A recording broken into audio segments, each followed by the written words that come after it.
here's how you can make an adjustable strap for a bag like this one here without having to buy these slider hardware pieces. So if all you have are D-rings, no problem.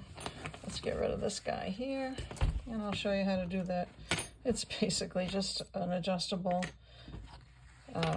belt that you're making, but you're using it as a strap for a purse. Okay, so take your 2 D-rings, get rid of these guys, and put your webbing through, or whatever you're using for a strap. Fold it over.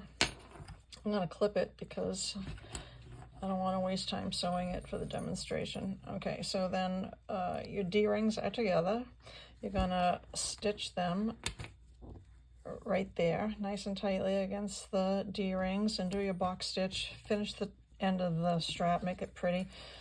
Okay, and then take the other end and go underneath the 2 D-rings. Like that. Open them up and put the end of the strap through this one on the right. And there you go, you're done. Now, what do you have here?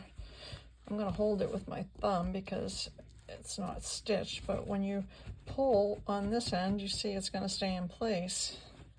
But if you want to make this strap shorter, you just pull on that end. And there you go. And if you want to make it longer for a crossbody bag, there you go. It's done. It's in place. And obviously make this end pretty too. And you did that with just D-rings instead of having to buy, where'd he go? This guy here. The adjustable strap hardware.